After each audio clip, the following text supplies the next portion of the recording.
मनुष्य चाहता है स्वतंत्र होना, मुक्त होना, धार्मिक होना।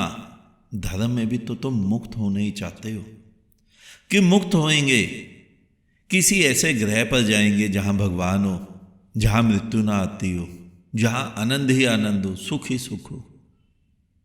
यानी आज तो तुम दुख में हो, यानी आज तो तुम बंधन में हो।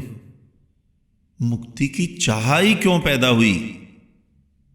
क्योंकि अंतर मन से तो तुम सभी मानते हो कि तुम बंधन में हो, लेकिन वो बंधन है क्या ये तुम नहीं जानते। अगर बंधन जान जाओ तो बंधन खोल भी लोगे, जानते नहीं हो, इसलिए अज्ञानतावश देह से मुक्त होने की ही सोच लेते हो, जीवन से विमुख होने की सोच लेते हो और भ्रमित होते रहते हो। बंधन देह का है ही नहीं, बंधन तो वो है जो तुम्हें दिखाई भी नहीं दे रहा है। मुक्ति भी दिखाई आसानी से कहां देती है? तुम रोज रोज सड़कों पर तुम घूमते हो, दिल्ली में रहते हो, दिल्ली में तिहाड़ जेल के सामने सड़क से घूमते हो, जाते हो, रोज जाते होगे अपने घर। जो उस तरफ रहते हैं वो जरूर जाते होंगे, उनसे पूछो इस सड़क पर मुक्ति दिख रही तुम्हें? तुम सड़क पर जा रहे हो, तिहाड़ के सामने से तुम्हें आनंद दिख रहा है?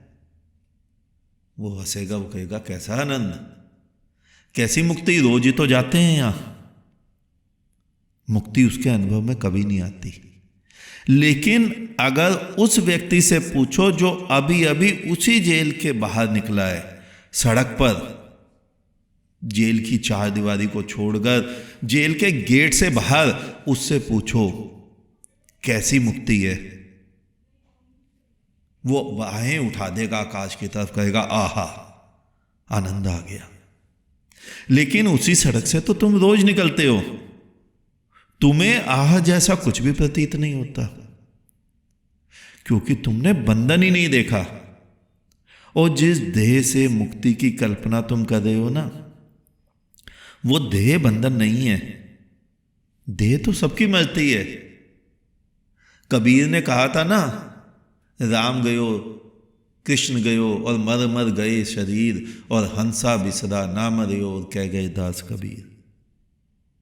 राम कृष्ण बुद्ध महावीर मोहम्मद जीसस नानक कबीर, मैं भी जाऊंगा तुम भी जाओगे।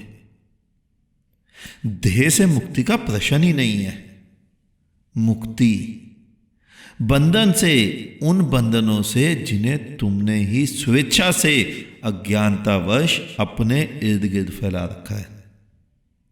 और वो बंधन है विचारधाराओं के, संस्कारों के, परंपराओं के, रूढ़िवादी मान्यताओं के, और नाम उन्हें तुमने धर्म का दे रखा है। हिंदू कहता है मेरी विचारधारा ही धर्म है, और सभी का पंथ है।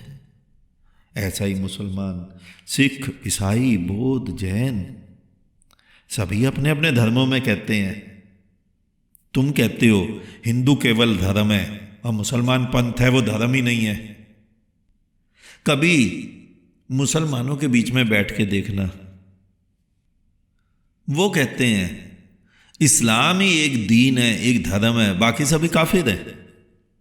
ऐसे ही सिख, ऐसे ही ईसाई, ऐसे ही बौद्ध, जैन, कुछ अंतर नहीं है किसी में।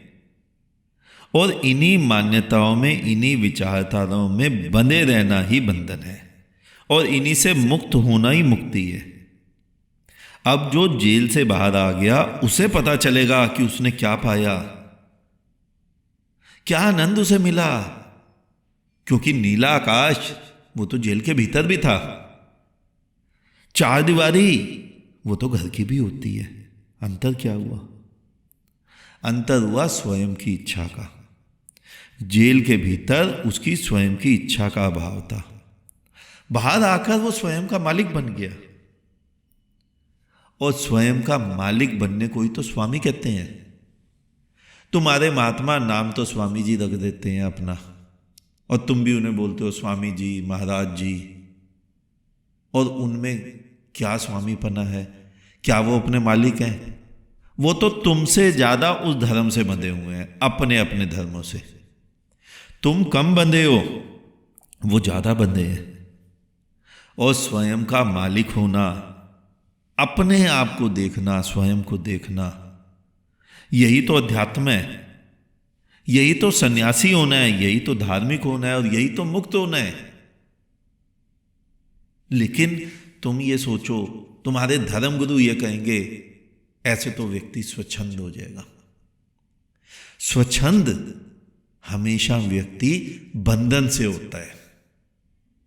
जो मुक्त हो गया वो कभी भी स्वच्छंद नहीं होगा। जो मुक्त हुए उनमें से एक भी तुम्हें स्वच्छंद दिखता है?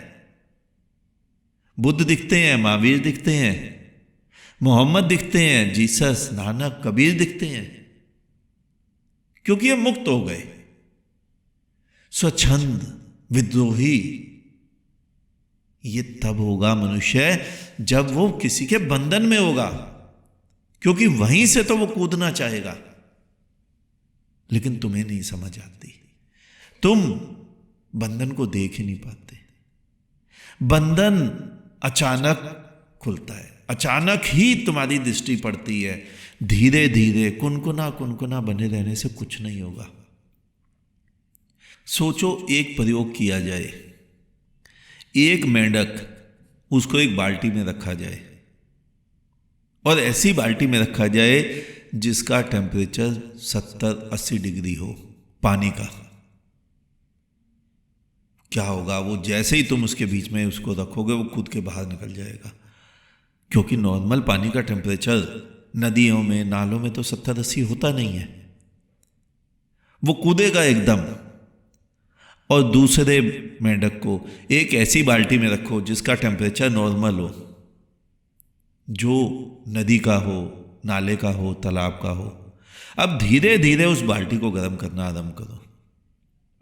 चारों साइड से पानी धीरे धीरे गर्म होता जाएगा।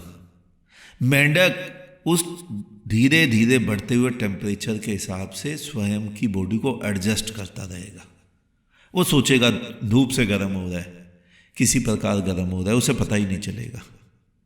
और एक क्षण ऐसा आएगा कि वो जब बाल्टी का पानी 70-80 डिग्री होगा और उसका टेम्परेचर उस मेंढक की सहन से बाहर होगा, वो वहीं बेहोश होगा और मर जाएगा। बस यही तुम लोगों के साथ हुआ है। एक एक पग तुमने अपने आप को एडजस्ट ही किया है। ध्यान से देखो, पूछो तुम्हारे घर में बड़े बूढ़े होंगे 70-80 वर्ष पहले मंदिरों में किसकी प्रतिमा होती थी, किसकी पूजा होती थी? तो जवाब मिलेगा 1 या 2 प्रतिमाएं होती थी। आज धीरे धीरे प्रतिमाएं बढ़ती गई, तुम्हारे मंदिरों की संख्या बढ़ती गई, तुम्हारे उपायों के तरीके बढ़ते गए, विचार बढ़ते गए। शनि धाम भी खुल गया, जो 100-200 वर्ष पहले कहीं था ही नहीं। दिल्ली में भी खुल गया, कोसी में भी खुल गया। एक एक क्षण तुम्हें धीरे धीरे घसीटा गया उस मेंढक की भांति, और आखिर मनुष्य उस कगार पर आ गया कि वो वहीं पे बेहोश हो गया और पूरी जीवन बेहोशी में जिए जा रहे हैं। और इस जीवन को प्राप्त करके, इस जीवन को जीकर तुम इच्छा करते हो कि तुम्हें मुक्ति चाहिए। पहले ये तो देखो, बंधन क्या था? बंधन ये था विचारधाराओं का, बंधन ये था कि तुम दूसरे के द्वारा चलाए जा रहे हो। स्वयं के मालिक बनो, स्वामी बनो, आंखें खोलो, जागो और स्वयं को देखो। तुम्हें जो तुम पढ़ते रहो, धार्मिक ग्रंथ, जिसकी कथा सुनते रहो। साथ में 100 लेक्चर मेरे जैसे किसी बुद्ध के भी सुन लेना, और फिर अपने बुद्धि से निर्णय करना, अपने बोध से कौन बोल रहा है सही, और जो बोल रहा है उसके अनुसार अपना जीवन स्वयं चलाना, उसके अनुसार नहीं, अपने अनुसार, अपने बोध द्वारा। तुम मुक्त हो, तुम आनंद में हो, तुम सुखी हो, तुम परमात्मा हो, और तुम्हें क्या चाहिए? तुम्हारी झोली अस्तित्व से भर जाएगी, विराट के सारे सुख तुम्हारी झोली में आ जाएंगे। लेकिन अभी तो तुम सोए पड़े हो, अभी तो तुम गहन निद्रा में हो। कोई हिंदू है, कोई मुसलमान है, कोई सिख है, कोई ईसाई है, कोई बौद्ध है, कोई जैन है, धार्मिक कोई नहीं है। इस तरह धार्मिक नहीं बना जाता। उसी मेंढक को अगर हमने 80 डिग्री वाले टेम्परेचर वाले बाल्टी में रखा तो कूद के बाहर निकल गया। यही काम बुद्ध करते हैं। बुद्ध एक ऐसा झटका तुम्हें देते हैं कि तुम्हारी आंखें अचानक खुले और तुम कूद के बाहर निकल जाओ इससे, और ऐसे ही निकला जाता है। एक एक कदम चलेंगे, बूंद बूंद से घड़ा कभी नहीं भरता। जिनके घड़े भरे हैं उनके सागर ने भर दिए हैं। ऐसा सागर उतरा उसमें कि घड़ा ही फूट गया। आज इतना ही, शेष किसी और दिन। अंत में चारों तरफ बिखरे फैले परमात्मा को मेरा नमन। तुम सभी जागो, जागते रहो।